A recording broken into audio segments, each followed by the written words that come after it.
여러분, 아프다는 게 뭘까요? 진짜 단순한 질문 같은데 막상 곰곰이 생각해보면 그렇게 간단하지만은 않죠? 우리 모두 아파본 경험이 있지만 그게 정확히 어떤 의미인지 깊게 파고들어 본 적은 많지 않을 거예요. 오늘 이 질문 한번 제대로 파고들어 보겠습니다. 자, 그럼 아주 흥미로운, 어쩌면 좀 충격적인 실제 케이스로 한번 시작해 볼게요. 여기 한 의사가 있습니다. 근데 이분의 뇌로 가는 아주 중요한 동맥이 완전히 꽉 막혀버렸어요. 자, 여러분, 이 의사, 과연 건강하다고 할 수 있을까요? 네, 바로 이 A 의사 이야기인데요. 몸 상태만 보면 정말 심각한 문제가 있는 거죠.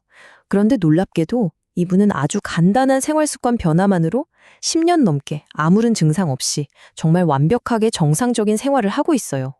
이게 진짜 이상하죠? 여러분 생각엔 어떠세요? 이분은 아픈 걸까요? 아니면 건강한 걸까요?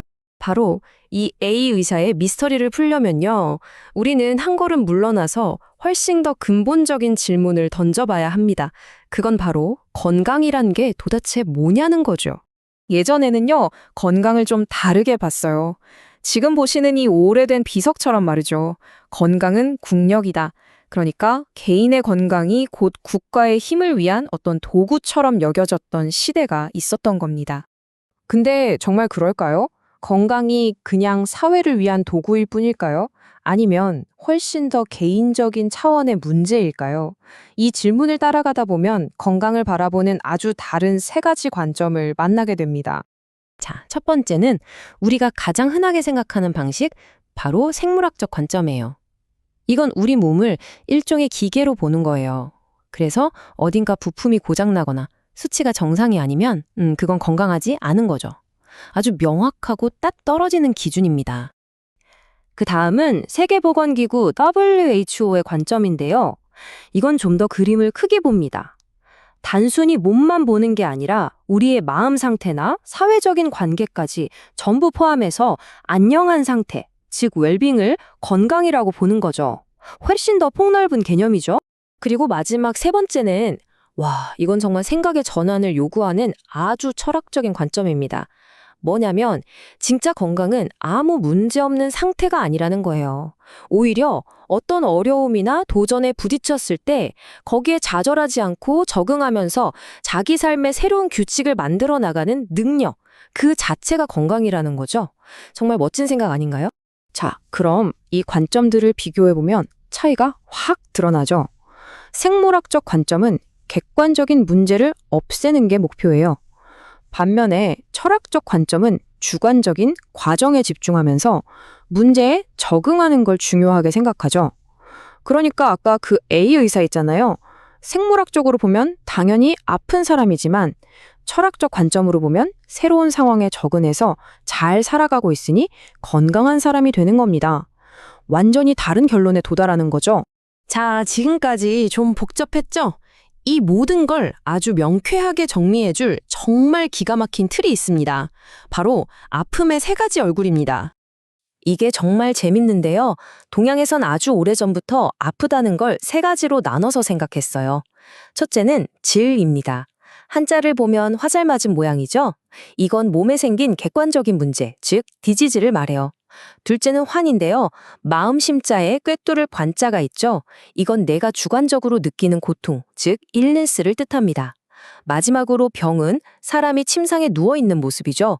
이건 아픈 사람으로서의 사회적 역할, sickness를 의미해요. 어때요? disease, illness, sickness. 이 세 가지는 완전히 다른 차원의 이야기인 겁니다. 자, 그럼 이 틀을 가지고 A 의사 케이스를 다시 볼까요?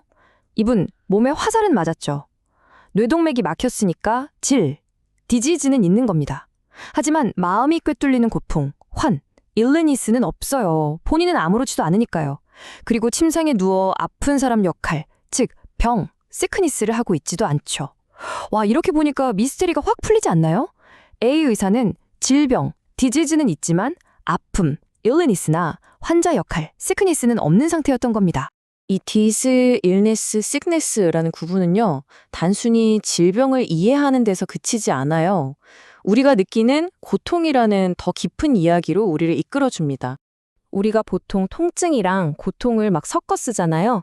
근데 이 둘은 사실 달라요. 통증은 그냥 몸이 보내는 물리적인 신호, 일종의 데이터 같은 거예요. 아야 하는 거죠.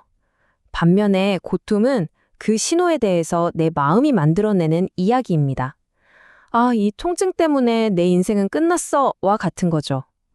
신호 자체와 그 신호에 대한 해석은 전혀 다른 문제입니다.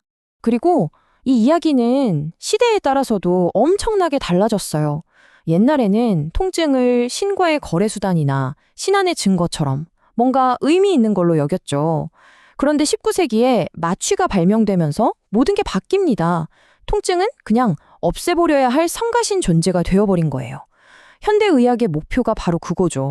자, 고통이 결국 이야기라면 여기서 아주 중요한 질문이 나옵니다. 그럼 우리가 더 나은 이야기를 만들어냄으로써 스스로를 치유할 수도 있지 않을까요? 우리말에 알아내다라는 정말 멋진 표현이 있잖아요. 이게 바로 그겁니다. 그냥 병이 낫는 걸 기다리는 게 아니라 그 아픔의 과정을 온몸으로 겪어내면서 그 병에 대해서 그리고 나 자신에 대해서 더 깊이 알아가는 과정. 알음이 곧 알미 되는 거죠. 치유라는 게 단순히 원상복구가 아닐 수 있다는 깊은 통찰을 줍니다. 동의보감에 이런 말이 나와요. 통하면 아프지 않고 통하지 않으면 아프다. 여기서 통한다는 게 뭘까요? 단순히 혈액순환 같은 몸의 흐름만을 말하는 게 아닐 겁니다. 내 감정의 흐름, 그리고 다른 사람들과의 소통, 그 모든 연결이 막혔을 때 우리는 아픔을 느낀다는 거죠. 바로 이 지점에서 서사의학이라는 개념이 등장합니다. 이건 뭐냐면 내가 겪는 이 알 수 없는 운명 같은 고통을 내가 이해하고 다른 사람과 나눌 수 있는 나의 경험으로 바꿔내는 거예요. 내 아픔에 대해 글을 쓰거나 말을 함으로써 우리는 더 이상 고통에 끌려다니는 대상이 아니라 내 경험의 주인이 되는 거죠. 그리고 그 과정 자체가 정말 강력한 치유가 됩니다. 그래서 오늘 이야기의 마지막은 바로 이 질문으로 마무리하고 싶습니다. 여러분, 혹시 지금 아프시다면 스스로에게 어떤 이야기를 들려주고 계신가요? 어쩌면 여러분이 바꾸고 만들어 나갈 수 있는 그 이야기가 여러분의 고통을 결정하고 나아가 치유의 가장 중요한 열쇠가 될지도 모릅니다.